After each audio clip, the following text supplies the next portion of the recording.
100.1. O programa a seguir é uma produção independente, de responsabilidade única e exclusiva de seus produtores e idealizadores. O conteúdo, as ideias e opiniões expressadas não refletem necessariamente a opinião da diretoria desta emissora. Agora, Hora Espírita. Um programa sob a responsabilidade das Casas Espíritas de Chapecó. Hora Espírita. Diálogos e esclarecimentos à luz da doutrina espírita.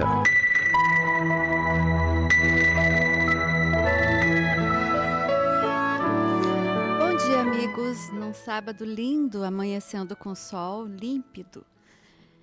E nós estamos começando agora, 7 horas da manhã, 30 de agosto de 2025. Estamos iniciando o programa Hora Espírita, que vai ao ar todos os sábados, das 7 às 8 horas, aqui na Rádio Chapecó FM 100.1.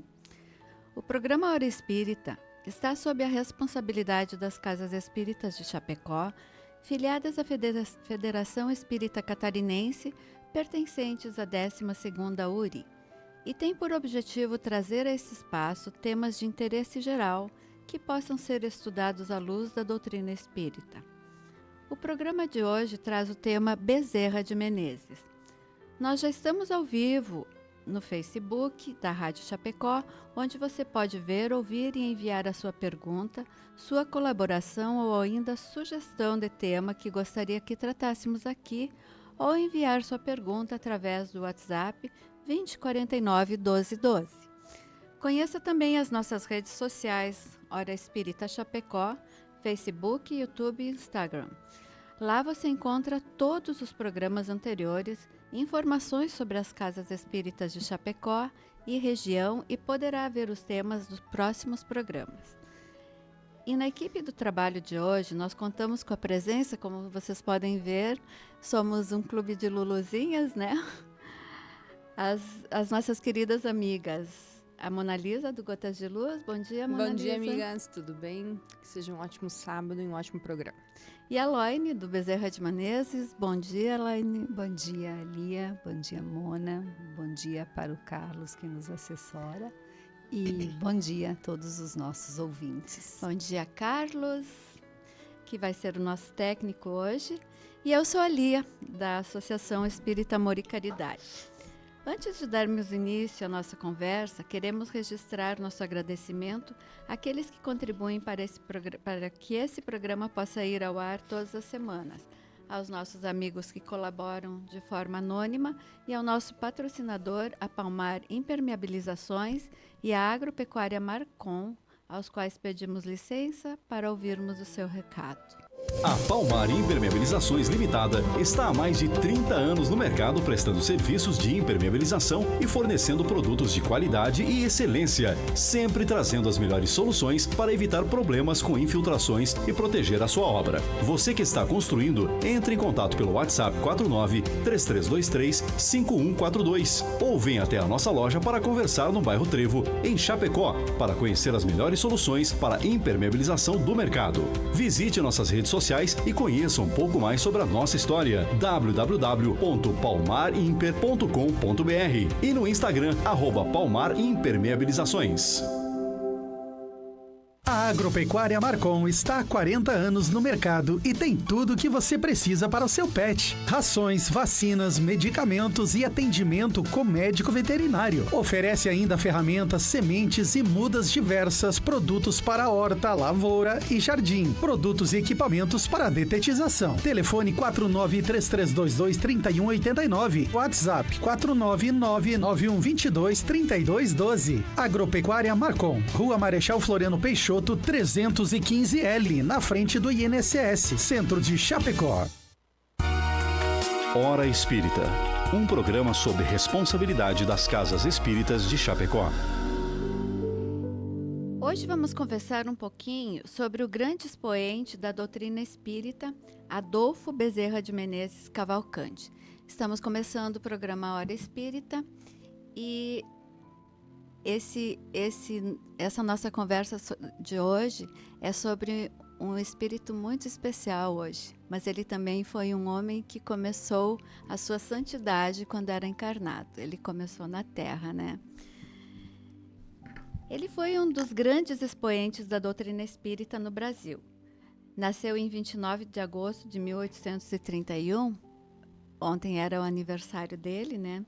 No Ceará, e se destacou como médico, militar, escritor, jornalista, político e filantropo. Bezerra de Menezes tinha a função de médico no mais elevado conceito, por isso dizia ele: um médico não tem o direito de terminar uma refeição, nem de perguntar se é longe ou perto, quando um aflito qualquer lhe bate à porta.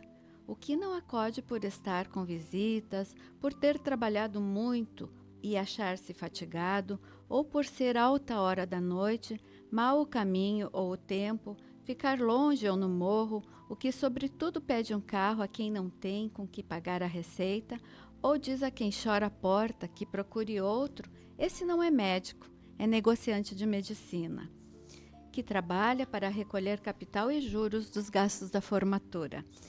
Esse é um desgraçado que manda para outro o anjo da caridade que lhe veio fazer uma visita e lhe trazia a única espórtula que podia saciar a sede de riqueza do seu espírito, a única que jamais se perderá nos vai-e-vens da vida. Se tem alguém que fazia jus à frase fora da caridade não tem salvação, era esse homem, né? E nós vamos começar perguntando para Mona Lisa, pedindo para que ela nos conte brevemente sobre a vida de Bezerra de Menezes, onde nasceu, até a sua fase adulta. Então, como tu já falaste, nasceu em 29 de agosto. Ontem completou 194 anos que Bezerra passou pelo nosso planeta. Nasceu em Riacho de Sangue, no Ceará. Era filho de Antônio Bezerra de Menezes e Fabiana de Jesus Maria Cavalcante. Segundo os relatos, cresceu num ambiente simples, mas muito amoroso, com valores cristãos, muito religiosos. E desde criança, os relatos que ele era muito preocupado com o outro, com os coleguinhas da escola. Diz que desde pequeno ele sempre se preocupou com as outras pessoas. Foi alfabetizado por um padre e aos 7 anos ele já tinha assim, uma grande inteligência precoce. Estudou latim, filosofia, francês, retórica. Era uma criança, assim, e quando foi entrando na pré-adolescência, muito que ele já era chamado o menino caridoso. Era o apelido dele, porque ele ajudava todo mundo. Sempre duas questões que ele, desde pequeno, enfatizava que ele queria, quando crescesse, era ser médico, para aliviar a dor do outro, para trabalhar com... Desde pequeno ele já trabalhava com o outro, porque ele gostava. E político, porque ele gostava muito de falar, mas ele queria combater as injustiças, porque ele achava que o mundo era muito injusto. Então a gente vê que é um espírito que já vem, desde pequeno, demonstrando as suas qualidades, e demonstrou. Quando ele completou 20 anos, em 1851, então ele foi para o Rio de Janeiro, que ele ia estudar medicina. Ele tinha decidido que ele ia estudar, mas era de uma família pobre.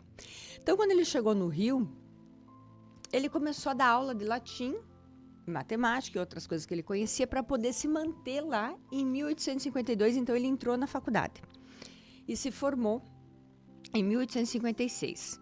E já na faculdade era conhecido como o médico dos pobres, porque ele sempre ajudava todo mundo. Então, ele era uma pessoa muito bondosa, muito tranquila, ele gostava de escutar o próximo, de falar, de ir até, né? Ele sempre dizia que se tudo que ele estudou não fosse para ajudar o outro, então nada valia. Ele sempre se dedicou para outro. Os espíritos já de envergadura moral elevada, eles nascem diferentes, né? Como é exatamente por aí que a gente vê que a gente não regride, que a gente já nasce propenso a grandes coisas, né, no bem. E consciente da missão, né? Sim, ele falava que a medicina era uma missão. E sempre envolvido em causas, né, humanitárias, em causas sociais. E em 1875, ele entrou em contato a primeira vez com a doutrina espírita. Ele ganhou o livro dos Espíritos, um exemplar, de um colega, que também era médico. O nome se chamava Joaquim Carlos Travasso, que deu esse livro para ele. E ele leu em poucos dias. Quando ele leu esse livro, ele dizia assim que para ele, no conhecimento dele que ele trazia, não tinha nada de novo. Ele entendia que era aquilo mesmo. Mas despertou a consciência, parece lá do profundo, entendeu? Quer dizer, claro que ele trouxe tudo isso de outra vida, né? Aí que caiu, eu disse, não, é realmente isso aí, e é assim que eu vou viver e vou agir. Daí, em 1886, ele se declarou espírita publicamente e ali. Então, ele foi um grande engajador, que nós vamos falar mais adiante, do movimento espírita no Brasil. Podemos dizer assim que hoje, as reuniões mediúnicas, do jeito que são formadas, do jeito que são trabalhadas, foi Bezerra que implantou. Porque ele dizia que a gente não tinha só que atender o doente encarnado, mas o doente desencarnado. Né? O doente desencarnado. Tem até uma história, porque ele era realmente muito pobre. E para bancar os estudos dele, ele pediu ajuda a Deus, porque ele não conseguia, porque estava muito difícil, né? Imaginem como é que era naquela época, né? E hoje a gente tem algumas saídas, mas será que tinha FIES, essas coisas? Acho que não, né? Tinha, né? Mas, enfim, ele pediu ajuda e bateu a porta dele um moço que perguntou para ele se ele poderia, porque ele era um autodidata e ele estudava sobre tudo, né? Ele tinha um conhecimento, uma capacidade intelectual que também é marca registrada de espíritos superiores, né? Perguntou para ele se daria aula de matemática. E ele pensou e disse, sim, claro que eu posso dar, então me faça o preço. E ele fez, e ele fez um preço muito barato. Aí o rapaz fez um cálculo de quanto daria para estudar um bom tempo e deu um bom dinheiro, voltou no outro dia com todo o dinheiro e nunca voltou para as aulas. Ou seja, a providência divina, né, gente? Enfim, vamos adiante. Loine, qual que foi a importância de Bezerra de Menezes para a divulgação da doutrina e implantação de várias casas e trabalhos espíritas? Foi fundamental, né? Foi Total. Imprescindível, totalmente. Eu acho que o espiritismo, o Kardec é um divisor de águas, né? Antes e depois, o Kardec não, o Bezerra. Eu estava vendo aqui na minha anotação que ele era, às vezes, referido como o Kardec brasileiro. Por isso que eu falei Kardec. Então, o Bezerra de Menezes, muitas vezes, se referiam a ele como Kardec brasileiro. Por causa da sua liderança, da influência que ele teve no movimento espírita, foi presidente da FEB, que é a Federação Espírita Brasileira, lá numa determinada época. Depois ele foi novamente, e ele é um dos principais responsáveis, então, por essa consolidação, por essa expansão, por essa doutrina ter aparecido, brotado, valorizada, porque foi numa época em que houve muito conflito. Até hoje nós temos um certo conflito em relação ao espiritismo, né? Ideias errôneas. Dentro do próprio espiritismo tinha uma separação na época, né? E ele serviu para... Isto. E ele foi, então, ele ajudou muito com os seus escritos, com as suas palestras, com a prática da caridade. E ele, então, isso tudo serviu para atrair seguidores e estabelecer essas bases sólidas para o espiritismo, para que o espiritismo se tornasse realmente uma doutrina que merece a confiança, merece destaque, porque afinal é uma doutrina que prega o Evangelho de Jesus. Então, após 30 anos de atividades parlamentares, porque ele no início ele foi um político, ele foi um exemplo também como um homem público, porque ele não só falava, ele agia exatamente da forma como ele falava. E eu penso que é isso que todos nós fizemos sempre, né? A gente se espelha naquele que está agindo, não pelo que ele fica falando, porque a gente sabe que isso logo se esvai, mas a gente vai pelo exemplo, sim. Então, lá em 1885, ele encerra as suas atividades políticas. E aí ele parte para uma nova missão que o aguardava. Uma missão que ele fora incumbido pelo Ismael, pelo anjo Ismael, que é o protetor do Brasil. E essa missão era exatamente o Espiritismo. Então, como a Mona já falou, lá em 1875, logo que surgiu a primeira tradução do Livro dos Espíritos, ele recebeu um exemplar de presente e é o tradutor do francês para o português, então era o Dr. Joaquim Carlos Travassos, que ele era conhecido pelo pseudônimo de Fortúnio. E aí o Dr. Bezerra, ele recebeu aquele livro e ele pensou, bem, ele tinha um trecho de 1 hora, um pouquinho mais do trabalho, bonde, né? no bonde, até chegar em casa. Então ele pensou, bem, Deus não vai me castigar por eu ler esse livro.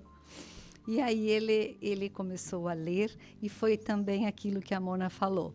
Ele lia e ele se identificava. E as palavras dele eram as seguintes: lia, mas não encontrava nada que fosse novo para o meu espírito. Olha, entretanto, tudo aquilo era novo para mim. Eu já tinha lido ou ouvido tudo o que se achava no Livro dos Espíritos.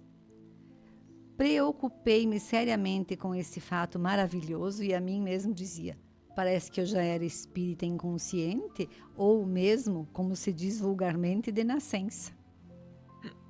E que interessante que é essa identificação que por vezes a gente sente que tem com a doutrina espírita, não é Eu mesmo? ia dizer, é uma coisa que à medida que a gente para de julgar como transcendente as coisas de Deus, as coisas de Cristo, né? A gente começa, aquilo vai na verdade, satisfazendo, na verdade, né, ela Lia? vai desabrochando, ela vai assim se desvendando Isso. na vida da gente, né?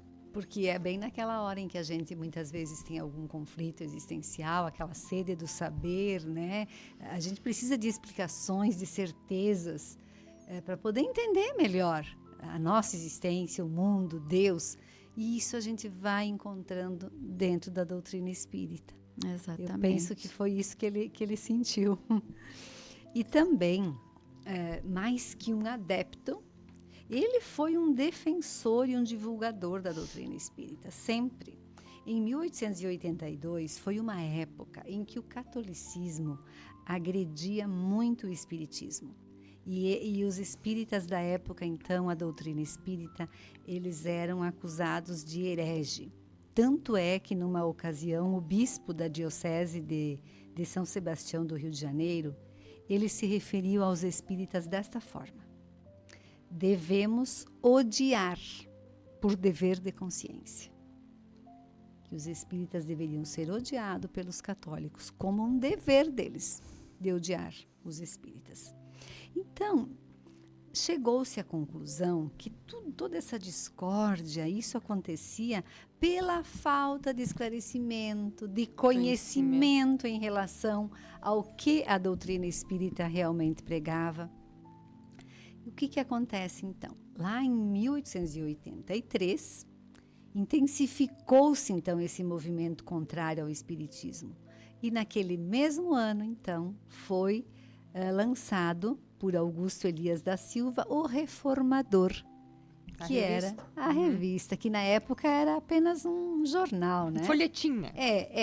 E ele foi pago, quem custeou as despesas foi o próprio Augusto Elias da Silva, porque ele era um fotógrafo e ele tirava do bolso dele para poder divulgar, então, esse folheto. Isso tudo, então, era feito lá na oficina dele, no ateliê fotográfico dele, é que funcionava essa oficina para que fosse criado esse jornal e que fosse divulgado, então, para começar a esclarecer um pouco melhor para todos. E aí, esse Silva, né? O Augusto Elias da Silva, esse fotógrafo que criou o Reformador, então ele foi consultar Bezerra de Menezes sobre as melhores diretrizes para se seguir em defesa dos espíritas, para que pudessem ter na época alguns esclarecimentos sobre a doutrina, para acabar um pouco com aquele embate de uns com os outros. E ele ouviu do venerável médico o conselho de contrapor-se ao ódio com amor, de agir com discrição, com paciência, com harmonia, naquilo que eles iam divulgar e escrever. E Bezerra de Menezes também passou a colaborar com esse jornal, com essa revista, e ele sempre procurava emitir comentários judiciosos sobre o catolicismo. Comentários que fossem ponderados, sensatos, prudentes. E aí a gente pode lembrar daquele capítulo lá do nosso Evangelho, quando a gente fala da face do perdão, né? De quando você é agredido numa face, que você ofereça outra. Uhum. Olha como foi interessante. Aqui a gente observa exatamente como ele conseguiu contrapor todo aquele comentário negativo que o catolicismo tinha sobre os espíritas. Ele foi conseguindo neutralizar, porque ele agiu exatamente de outra forma, falando bem daqueles que falavam mal, né? Então, embora a sua participação na FEB tivesse sido marcante até então, somente, como a Mona já colocou também, somente lá em 1886, quando ele já tinha 55 anos de idade, foi que numa conferência, lá num momento público, com um público grande, em torno de 1.500 a 2.000 pessoas, foi nesse momento que ele realmente se declarou, justificou a sua opção definitiva de abraçar os princípios espírita, da consoladora doutrina. E daí por diante, então, quando ele realmente se reconhece espírita publicamente, aí ele foi o catalisador de todo o movimento espírita aqui na nossa pátria do Cruzeiro. Exatamente como fora preconizado por Ismael.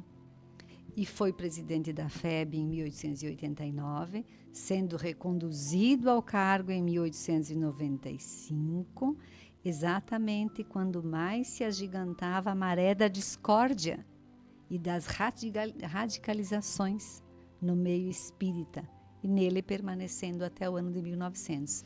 Então ele, nesse momento maior de conflito, ele estava lá com as suas ideias, com as suas ponderações, com a sua forma de agir, que ia pacificando. Podemos dizer, né, Elaine, que ele veio com a missão de preparar o Brasil, e preparou muito bem, para a vinda do Chico Xavier, que foi em 1900 e pouquinho. Para que o espiritismo, para que Chico pudesse, então, ter já uma base preparada e vir, então, psicografar todos os livros, dar continuidade à doutrina. Então, Bezerra foi o espírito escolhido que veio um pouco antes para preparar o Brasil, para preparar a mente das pessoas, para trazer o espiritismo e fazer essa base para que depois viesse, então, Chico, Divaldo, e seguíssemos até hoje. É como fazer um arcabouço de credibilidade, né? Mas se vocês derem uma olhada, quando Cristo veio, ele enfrentou do judaísmo também a mesma contrariedade, né? O mesmo antagonismo. E ele também sempre lidou com o amor. Então, são essas coisas que a gente entende que vem a partir da tua compreensão, da tua compreensão da existência humana. E como é que para a gente poder evoluir, a gente precisa se modificar internamente, né? Essa modificação íntima, ele já veio com ela. Ela pronta. E a gente pode dizer, muitas vezes as pessoas, né, nós mesmos, eu sou da Casa Espírita Bezerra de Menezes, a gente vê nomes de orfanatos, hospitais, muitas coisas. E a gente não tem ideia da grandiosidade desse espírito. Tem a dica do filme, O Diário de um Espírito, que vai falar sobre a vida de Dr. Bezerra também, para a gente conhecer um pouquinho melhor. Então, O Diário de um Espírito. Vamos dar um bom dia para o pessoal que está nos escutando. Agradecemos muito a companhia de todos que estão nos acompanhando através do Facebook. O Diogo, o Idacir, a Nelly, a Andréa, minha sobrinha lá de Canoas, A Marisa, Ramona, bom dia a todos. Sandra, Marisa, Salete, Marli, Graciela, Marcos Antônio, Reni, Circe, Neuza, meu Deus, tem bastante gente aqui. Firmina, o Luciano. O Luciano fala que é lá do Rio, né? É que legal. Olha da onde que tá falando. O Luciano, o Cepadê, deve ser, né? Lisete, Jair, muito obrigada pela companhia. Vamos seguir adiante. Nós estamos falando sobre Bezerra de Menezes no programa Hora Espírita, aqui pela Rádio Chapecó. Mona, por que Bezerra foi conhecido, a gente já falou antes, né, como médico dos pobres? Então, ele abraçou, quando ele descobriu, né, teve contato com o Livro dos Espíritos e se declarou espírito, ele abraçou realmente a carreira, já tinha abraçado a carreira médica, mas aí ele colocou, vamos dizer que ele uniu toda a teoria que ele tinha da doutrina espírita à profissão. Aí ele conseguiu colocar realmente em prática. Então, Bezerra era um médico fantástico, porque além de ser aquele médico humanista, não materialista, como não estou falando mal da carreira, mas às vezes a gente tem assim uma saúde hoje, um estudo da doença, da saúde muito partido, né? As pessoas olham as partes e a gente sabe que na doutrina espírita, os espíritos nos ensinam que a gente é um ser espírito, integral, perispírito e corpo, e que o espírito influencia no corpo. Então, e o Bezerra, ele tinha essa noção, né, que não era só um corpo material, que ali existia um espírito, e que muitas vezes o espírito influenciava diretamente naquilo que o corpo estava passando. Então, ele era um médico, assim, podemos dizer assim, que olhava o ser com outro olhar, não só o material. E ele era muito caridoso. Então, em toda a sua profissão, digamos assim que o Bezerra, ele não esperava que o doente viesse a ele. Ele ia até o doente. Então, muitas pessoas que vinham ao consultório dele, quem tinha condição, ele cobrava. Mas quem não tinha, Bezerra nunca cobrou. Aliás, às vezes ele puxava do bolso e pagava a consulta. Ele tirou o anel de formatura e deu para uma. Ele ia dando o que ele tinha. comprar remédios. Então tem várias histórias. Chegou por exemplo, um paciente que chegou e não tinha nem para consulta, não tinha nada. Ele puxou o dinheiro e dava. Outra que também estava com a filha doente, ele tirou o anel de formatura e disse, vai lá comprar o remédio. E várias. Então ele não cobrava, ele pagava as coisas com o próprio bolso. Essa história de encontros doentes, ele não ficava sentado no consultório, ele saía, muitos programas sociais, então ele ia até o encontro do doente, não só tratava com remédio, mas com a boa palavra, com bom ânimo, com passes, né? Falava coisas animadoras, porque às vezes a pessoa que a gente encontra doente está numa situação tão de miséria, vulnerável, né? Vulnerável, triste, que um bom ânimo faz com que a gente consiga reanimar até o organismo físico, porque você coloca uma força, uma esperança na pessoa que aquilo é importante, né? Então o Bezerra tinha isso. Ele fazia a medicina com muito amor e com muita fé. Ele sempre dizia que tudo que ele estudou, se não valesse para ajudar o próximo de forma completa, então não valia de nada, porque ele tinha estudado ser médico. Então ele tinha essa empatia, né? Ele renunciava até a própria família e ele mesmo, né? Ele renunciava o que ele tinha para ajudar os outros, como você leu ali no início, não tinha hora, nem local, nem momento. Se alguém batesse a porta, ele parava o que ele estava fazendo e ele dava um jeito de ajudar. E se ele não tinha, porque Bezerra foi muito pobre, gente. Ele chegou a uma altura da vida que ele precisava, desde pequeno, mas na medicina ele não foi um médico rico, porque ele não acumulou riquezas, ele ajudava os outros. Então, tudo que entrava, ele dava um pouco para a família, para sustentar, porque ele tinha uma família grande, mas ele dava para os doentes. Então, se o doente vinha, não tinha como comprar receita, ele puxava o dinheiro, ele dava um jeito. Então, ele não tinha fortuna, porque tudo que vinha para ele ia repassando. Então, ele teve uma grande renúncia da vida dele em prol da medicina. Ele, digamos assim, que Bezerra amava os doentes. Ele achava que aquilo sim era a verdadeira caridade. E mesmo quando ele trabalhava, que ele montou, né, as reuniões mediúnicas, ele não fazia só essa medicina física, mas a espiritual, confortando os espíritos que vinham, ajudando, com a boa palavra, com a esperança. Então, ele realmente, desde criança, ele trouxe isso. Desde criança, disse que ele ia para a escola, dividia o lanche, ajudava quem não podia. Então, tu vê que é um espírito que já vem preparado para isso e abraçou realmente essa profissão que aproxima a gente das pessoas que estão vulneráveis, que é a saúde e a doença, né? Ele mexia com isso. E ele fez assim com grandiosidade essa profissão que é amar o próximo, não só no físico, mas no espiritual. Eu quero só completar o que a Mona está falando com aquele caso que ele trabalhava, aquilo que a Mona falou, que ele trabalhava com o plano físico, ajudando na doença física, mas com a compreensão da parte espiritual. E ele também, como ele acreditava, né, na espiritualidade, então era um trabalho que devia ser muito bom. Duplo, né? Ao mesmo tempo. Então, ele tem o João Gonçalves do Nascimento. Então, esse João Gonçalves do Nascimento, ele era um médium. E Dr. Bezerra trabalhava com eles também, né? Na tal da mesa mediúnica. Então, esse João Gonçalves do Nascimento era médico e olha só, médium.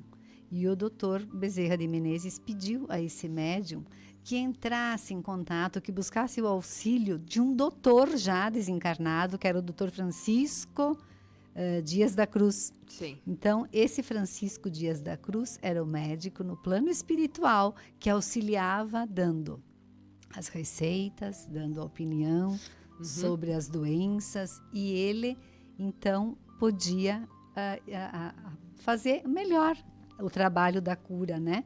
O espírito Dias da Cruz, então, que era esse médico, ele respondeu para o doutor lá, através do médium. Através do médium Nascimento, ele falou assim, ó: meu caro Adolfo, se esquece de um quisto que tem embaixo da sua espessa barba, que é uma manifestação do estado mórbido do seu baço. Então, o Dr. Bezerra de Menezes pedia, através deste médium, lá para aquele médico desencarnado, mas não pedia por ele. Ele pedia pelos que vinham em busca de socorro. E esse médico, né, desencarnado, amigo, então, falou da doença que ele tinha e que ele nem lembrava que tinha, porque ele focava no próximo. E ele recebeu, então, o auxílio, né? E ele disse que nem a própria esposa sabia que ele tinha aquele quisto lá na barba. E ele tinha se esquecido por completo. Mas que ele, então, Bezerra, aceitou a receita e tratou, e o problema desapareceu. Então, olha que maravilhoso esse intercâmbio, né? Também, do plano espiritual com o plano físico em auxílio da cura, né? Foi protagonista do que nós estamos agora assistindo ser construído, que é a união da medicina com o espiritismo. Na verdade, não é nem com o espiritismo, né? É com a espiritualidade. Isso. Porque a gente tem que entender que muitas das doenças que nós temos hoje são resultado de alguns problemas no espírito, e que é assim que a gente precisa tratar. Não dá para olhar para a doença como algo só orgânico. A gente tem que olhar para as doenças para ver a origem delas. E hoje já existem faculdades que abraçam o estudo da espiritualidade para poder ajudar na cura. E já tem comprovadas curas, né, através, inclusive, da oração, né? Bom, meus amigos, eu vou chamar agora novamente os nossos patrocinadores.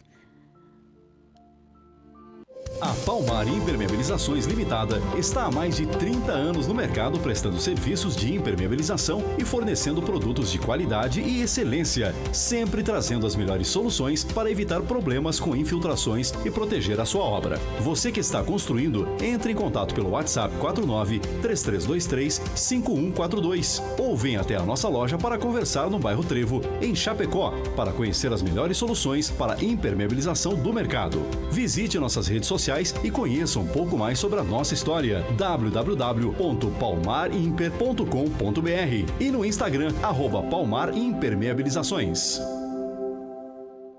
A Agropecuária Marcon está há 40 anos no mercado e tem tudo o que você precisa para o seu pet. Rações, vacinas, medicamentos e atendimento com médico veterinário. Oferece ainda ferramentas, sementes e mudas diversas, produtos para horta, lavoura e jardim, produtos e equipamentos para detetização. Telefone 4933223189, WhatsApp 49991223212. Agropecuária Marcon, Rua Marechal Floriano Peixoto, 315L, na frente do INSS, centro de Chapecó. Hora Espírita, um programa sobre responsabilidade das casas espíritas de Chapecó.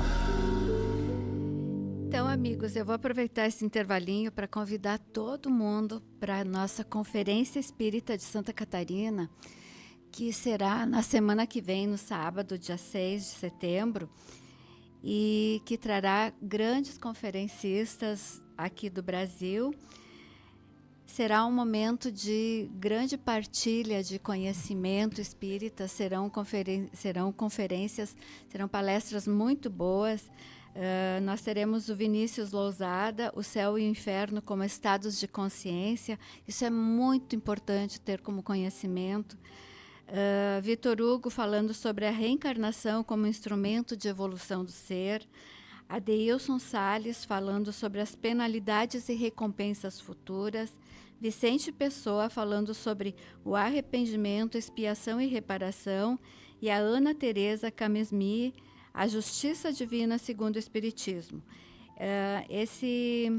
Essa conferência será na Associação Caça e Pesca, né, no Caça e Pesca Caramuru, aqui em Chapecó. Tem que fazer a sua inscrição. Então, a gente sugere que procurem os sites das casas espíritas ou então as próprias casas espíritas para poder receber informações de como fazer essa inscrição.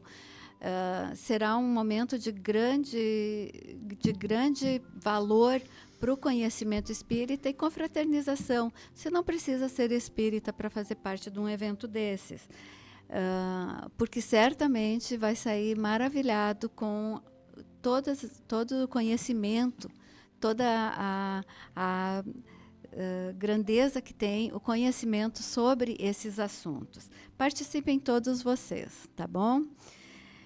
E dando continuidade agora, Loine, quais as obras espíritas que Bezerra de Menezes nos deixou para estudo e a sua importância? Olha só, nós vamos falar alguma coisa, porque as obras são muitas, né? Ele deixou um vasto legado literário.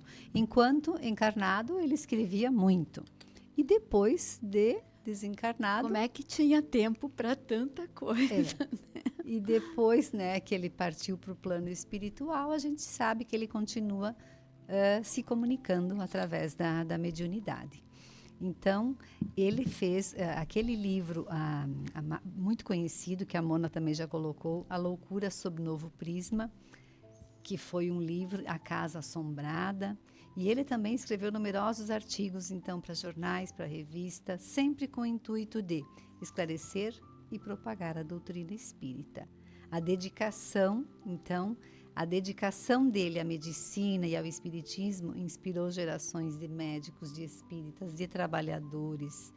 E ele é frequentemente lembrado ainda até hoje nos eventos religiosos, nas casas espíritas, nos congressos, quando ele também, por vezes, consegue se comunicar através da mediunidade. A Ivone Pereira do Amaral, que é uma médium que já agora também já faleceu, ela psicografou o livro ditado por ele, A Tragédia de Santa Maria. Muito também. bom esse livro, eu li. Olha só, ele tem assim obras esclarecedoras e esse livro, A Loucura sob Novo Prisma, também é um livro que merece a gente dar uma palavrinha. É lá de 1878, uma das primeiras obras espíritas sobre a saúde mental no Brasil. Exatamente. Então, ele dedicou-se muito aos estudos sobre os transtornos mentais, porque ele tinha um filho com obsessão. É um transtorno mental de origem espiritual. E ele tinha contato como um homem inteligente que era, ele tinha contato com acadêmicos da Europa, ele trocava correspondências, estudando o espiritismo, ele reconheceu a influenciação espiritual em transtornos mentais, que até então os transtornos mentais, aqueles problemas, era considerado que apenas físico, tratado o físico. A gente lembra desse tempo, a gente já viu, já leu As sobre clínicas isso. psiquiátricas, onde tantos foram internados, né? Foram internados, eram judiados, tomavam os choques para poder melhorar, e aquilo tudo tinha uma influenciação espiritual muito grande. Então, ele fundamenta isso no seu livro, que ele esperava publicar, mas que ele faleceu antes e que o livro foi publicado depois.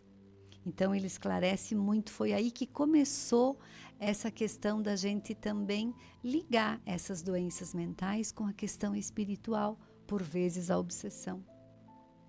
Que a obsessão, aí a gente já teria um outro assunto muito, com muita coisa para discorrer. Vasto, né? Vasto, mas que a obsessão nada mais é do que quando estamos sendo influenciados por um espírito. Antigamente tinha, como é que chamavam? A Igreja Católica fazia exorcismo. Quando haviam quadros desses, né? Hoje a gente entende diferente, né? Porque o exorcismo é um ato de expulsão e a desobsessão é um ato de acolhimento, né? De acolhimento, de entendimento. E ele também escreveu textos sobre a época da escravidão, da abolição.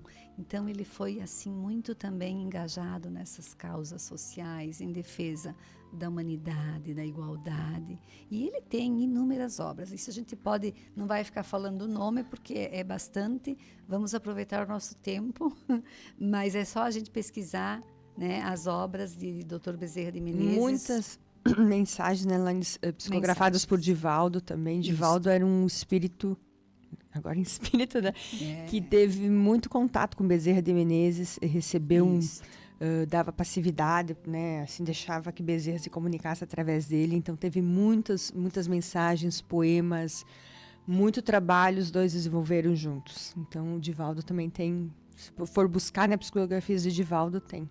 Tem, inclusive, eu faço a sugestão, tem no YouTube tem uma palestra do Divaldo Franco falando sobre o Bezerra de Menezes, que tem coisas bem interessantes, como eles se auxiliavam mutuamente. Eles tinham uma sintonia muito boa. Uma sintonia maravilhosa. Adiante. Mona, vamos abordar agora a desencarnação de Bezerra de Menezes, como que se deu e como ainda trabalha intensamente, porque ele trabalha, né? Então, até agora falamos do trabalho dele físico, vamos para o trabalho espiritual. Então, ele desencarnou em 11 de abril de 1900, no Rio de Janeiro, por uma série de complicações de saúde, né? Mas o clima era de muita paz, escrevem quem estava com ele. Testemunhas relatam que essa desencarnação foi feita com tranquilidade, através de muita oração. Quem estava ali diz que foi o espírito que desencarnou tranquilo. Acho que cumpriu a missão que se dispôs quando estava aqui na Terra. E, chegando ao plano espiritual, não podia ser diferente, como todo grande trabalhador consciente e das leis divinas e ligada ao Cristo, foi uma recepção muito bonita.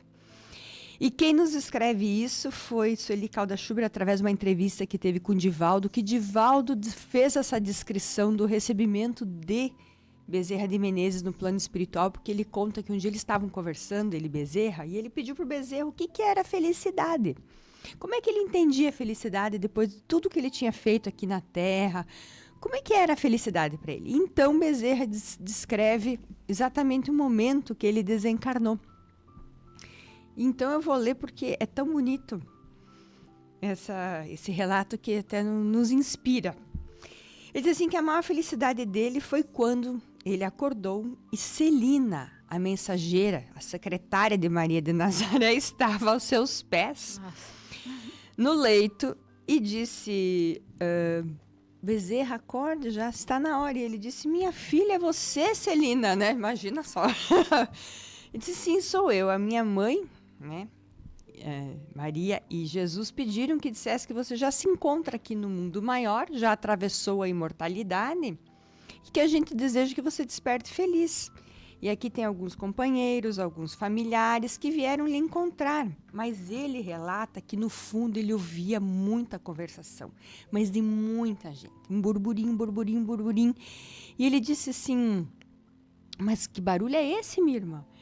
Ah, tem muita gente te esperando, venha ver. E ele não acreditou, então ela ajuda ele a levantar do leito e leva ele até tipo uma sacada, um portão, ele diz assim, que abriu a porta e tinha uma multidão. E ele pergunta, mas quem são essas pessoas, né? Tipo, eu não conheço ninguém. São aqueles que você consolou, sem nunca perguntar o nome. Aqueles espíritos atormentados que nas sessões mediúnicas tiveram a sua palavra, o seu bálsamo, que você curou as feridas. São os esquecidos da terra, os destroçados do mundo a quem você estimulou e guiou. São eles que vêm lhe saudar aqui no portão da eternidade. E Bezerra então diz assim, pro Divaldo, vira pro Divaldo e diz assim, ele narrando a história. A felicidade sim existe. Como decorrência do bem que a gente faz, das lágrimas que a gente enxuga, das palavras que a gente semeia no caminho. Isso sim é a verdadeira felicidade. Então ele diz para o Divaldo que a felicidade era aqui sim quando ele tratava, mas que ele encontrou lá por ter a noção que ele conseguiu cumprir a missão, que aquilo era a felicidade para ele, por ele ter ajudado tantas pessoas sem ele ter aquela consciência que tinha feito tudo aquilo por eles. Então, quando ele chegou lá, ele se deu conta realmente que o trabalho no próximo, pro próximo, é a verdadeira felicidade, é aquilo que nos traz a felicidade. Então, ele dizia que ele se sentiu a pessoa mais feliz do mundo. E ali, então, a Maria de Nazaré pede para ele, manda através de Celina, pedisse que ele poderia alçar a qualquer lugar no plano espiritual para trabalhar. E ele disse que não. Que ele, então, se a Maria não se ofendesse e permitisse, ele ia continuar nos arredores da terra, ajudando os irmãos falidos, transviados, doentes. Então, a Celina transmite a Maria diz que com a autorização dela e de Jesus, ele poderia, então, continuar trabalhando aqui pelo Brasil. E foi isso, então, que ele fez. E a gente viu, né? Quando o Divaldo estava aqui, as comunicações, todo o trabalho que Bezerra vinha desenvolvendo e desenvolve até hoje. Ele trabalha pelo nosso país, pela saúde das pessoas que precisam aqui, pela harmonia, pela divulgação da doutrina espírita. Há muitos relatos que no cenáculo, o cenáculo é lá na Mansão do Caminho, que quando o Divaldo estava vivo, nas reuniões de desobsessão, Bezerra vinha. Quando tinha irmãos muito, muito difíceis, muito problemáticos, Divaldo dava passividade para que Bezerra viesse fazer o diálogo, a comunicação, a doutrinação, encaminhasse esses irmãos. E está tudo escrito, relatado. Diz que ele era muito amoroso, ele falava as coisas com muita amorosidade e muitos irmãos ele encaminhou, tirou da situação, conduziu no plano espiritual e continua conduzindo, né? Até hoje Bezerra continua nos ajudando, continua trabalhando por nós, pelo esse país, por pessoas que precisam. Então, o trabalho não cessa. Se a gente acha que vai desencarnar e vai ficar... Não, o trabalho é pulsante, contínuo no plano espiritual. E para um espírito dessa envergadura, que fez tudo isso, quando vivo, vocês imaginem, então, no plano espiritual, o quanto esse irmão ainda trabalha por nós. Eu tenho para mim que essa felicidade que ele explicou, ela só acontece com desapego material. Porque você, certamente, né, você consegue realmente fazer o trabalho a partir dessa pulsão, desse impulso. Simplesmente não é uma coisa que você precisa fazer esforço, porque você é o bem. É porque o apego material, né, trabalho. ele é uma âncora, ele nos prende. A partir do momento que você entende e você aceita, porque não basta só entender, muita gente entende, mas não aceita. Que eu entendo que nada me pertence, que nem o meu corpo, que é um empréstimo. Então, e eu me desapego, não ao ponto de destruir, mas de cuidar e saber que aquilo ali vai me servir por um tempo e que eu que tenho... me basta, né? Exato. Eu consigo, então, eu acho que desenvolver a minha tarefa de uma forma mais abrangente. Porque eu sei que isso aqui vai estar aqui, mas amanhã eu posso acordar e não estar. E tudo bem que não vai estar. Porque eu vou continuar seguindo. E tá tudo E certo. tá tudo certo. Eu não vou ter mais o fulano que está do meu lado, mas tá tudo certo. Ele vai continuar lá e eu vou encontrar. Então, isso é uma consciência plena que a gente vai desenvolvendo. E eu acredito que o dia que a gente desenvolver realmente e realmente trabalhar o desapego, entender isso, nós vamos ser muito mais felizes. Muito mais felizes. E assim, ó, isso não acontece numa existência só. É por isso que nós temos Pra a longa data, dádiva né, Lia? da reencarnação. Isso é tão importante estudar e a conferência vai ter uma boa explicação disso. Eu vou contar uma historinha bem rapidinho, porque como é que a gente pede ajuda para Bezerra de Menezes? É uma falange de espíritos, né? Eu tenho uma amiga que ela precisou de um transplante de rim e ela fez esse transplante, tudo sempre ia assim caminhando para dar certo. Eu até disse para ela que se eu fosse compatível eu doaria um rim meu, né?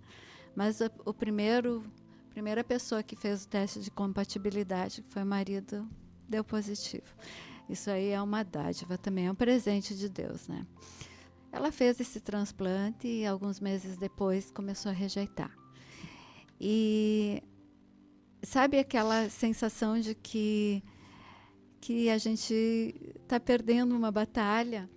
E eu pedi. Eu tinha assim, eu rezava, eu pedia ao Dr. Bezerra o tempo todo. Eu disse, eu tô muito chata, mas é preciso que intervenha nisso, porque não é possível que tudo estava dando tão certo. O que é que a gente tem que aprender com isso? Porque os médicos disseram só um milagre. Ele aconteceu. E eu tenho certeza que o Dr. Bezerra estava ali. Porque é fé, né? Vai que a tua fé te curou. Eu queria ler um poema psicografado por Divaldo, bem curtinho, se vocês me permitem. Não Desistas é o nome. Filhos da Alma. Eu acho que é bem para o nosso momento. A terra é a escola bendita em que o sofrimento é o professor silencioso. Se a dor bate à porta, recebe-a com fé. Se a solidão te abraça, escuta o silêncio de Deus em teu coração. Mas não desistas do bem. Mesmo quando todos te parecerem ter desistido de ti, não deixes de amar. Mesmo que o teu amor não seja comprometido, persevera, porque Jesus está contigo. Aqueles que te julgam hoje, um dia agradecerão teu silêncio. Aqueles que te ferem, um dia compreenderão tua bondade. Jesus não prometeu ausência de dor, mas prometeu presença constante. Bezerra de Menezes, psicografia de Divaldo Pereira Franco. Meu Deus. Gente, a Fabiane também nos deu bom dia, nossa colega, né? A Olga e a Lorete, nossa querida colega também. Nos fala, queridas, que programa maravilhoso. Essa é a intenção, que a gente possa ser tocado, né, por um esclarecimento que vale a pena. Loine, que exemplos do Dr. Bezerra podemos carregar e colocar em prática em nossas existências? Tem mais coisa para falar. Mas a gente vai trabalhando com o tempo que resta, não é mesmo? Se der, a gente vai falando mais. Eu quero o exemplo, eu acho que o exemplo do amor, acima de tudo. Porque a gente vai contando os casos aqui que vão ilustrando essa nossa fala sobre ele, né? Então, também teve uma vez um homem, eu acho muito bonita essa história dele, um homem que procurou ele, dizendo estar desempregado, estava doente e os seus familiares também. Então, Bezerra olhou nos bolsos e nada encontrou. E perguntou, então, se ele acreditava em Nossa Senhora. E o homem disse que sim, que acreditava. Então, Bezerra deu um abraço nesse homem e disse para esse homem que aquele abraço era em nome da Nossa Senhora. e disse para repetir o gesto na sua casa. E na semana seguinte esse homem voltou de outra forma, feliz para agradecer, pois ele ficou curado e ele conseguiu arrumar o emprego também. E são muitos os casos de que Dr. Bezerra de Menezes o principal, o protagonista, né? E que a gente pode ter como exemplo. Teve uma certa vez também que ele estava com um filho muito adoecido, com febre, e ele estava em casa e ele foi chamado por uma outra pessoa que também estava com um familiar muito mal, muito doente, desesperado. E olha só, ele foi inspirado a ir ver esse paciente e deixou o filho em casa com febre, doente. E o que se passa é que saiu meio, quem sabe, com a consciência pesada, mas foi em busca de socorrer o outro. E ele disse antes de sair, né, conversou com Deus e disse que entregava esse filho dele nas mãos de Deus. E foi fazer o atendimento. E quando ele retornou, o filho já estava bem melhor, né? Então, são muitos os casos. Ele dedicou toda a sua vida a ajudar os mais necessitados, tanto materialmente quanto espiritualmente, através da sua atuação como médico e também como divulgador da doutrina espírita. E ele foi um grande propagador da nossa doutrina, num período de grande resistência e preconceito. Sim. Né? Ele foi uma peça fundamental. Na sua atuação como jornalista e político, ele também demonstra sempre o seu compromisso com a verdade e com a justiça social, evidenciando muito também nos seus artigos sobre a abolição. Então, que exemplo que nós podemos carregar para nós sobre o Dr. Bezerra? A sua forma de se conduzir ao longo da existência e também agora no plano espiritual, que sabemos, pelo caso que a Mona contou, ele preferiu estar aqui, por perto da Terra, porque ele não ia conseguir ser feliz num outro lugar, sabendo que os seus irmãos aqui estavam em dificuldade. E eu acho que isso é a grandiosidade do espírito dele, porque somos também um pouco desta forma, né? A gente não consegue estar bem, estar feliz e sentindo aqueles que a gente ama por perto de nós em dificuldade, em desespero. Então ele sempre procurou também aquilo que a Mona já falou. Ele era assim, despido dessas questões materiais. Ele foi um espírito que compreendeu desde muito cedo que o material era para usarmos nesse momento, mas que a nossa real função, enquanto estivermos na Terra, é exatamente aquilo que a gente ouve todos os dias na doutrina espírita sobre a lei de amor. Amar a Deus sobre todas as coisas e ao próximo como a si mesmo. Quando ele ama o próximo como a si mesmo, quando ele se despe disso tudo, dessas questões materiais e dá até o seu anel de formatura e deixa um filho seu para trás para ir em busca de curar um outro. Porque a fraternidade está ali. Isso. É esse sentimento de fraternidade que expande o teu amor, que expande o teu desejo de ajudar. Isso é uma grandeza moral que ela acontece à medida que a gente vai realmente se desapegando da matéria e vai colocando o amor em cada olhar, em cada gesto, em cada pensamento, em cada emoção, né? Quer falar mais alguma coisa? Eu acho que a Loine fez um bom fechamento. Nossa, é o nosso exemplo e é aquilo que a Lia fala. Acho que é um exemplo de fé, né? E ele está no plano espiritual e ele continua sendo maravilhoso e ele ainda nos ajuda. Olha o que ela coloca, quanto pedido de socorro, de auxílio para esse médico abençoado. Bom, meus queridos amigos, nós estamos chegando ao fim de mais um programa Hora Espírita. Hoje nós falamos sobre Bezerra de Menezes, um espírito iluminado que segue com o seu trabalho incansável, que começou quando ele era encarnado e vem se desenrolando e está sempre a postos, né? Queridas, eu agradeço por vocês estarem aqui comigo. Loine, Muito obrigada também. É um gosto estarmos juntas. Mona Lisa. Agradeço a companhia e desejo a presença de Jesus durante a semana na vida de todos. Um ótimo final de semana a todos, cheio de Jesus, e vamos para a Conferência Espírita. Vamos lá. Hora Espírita.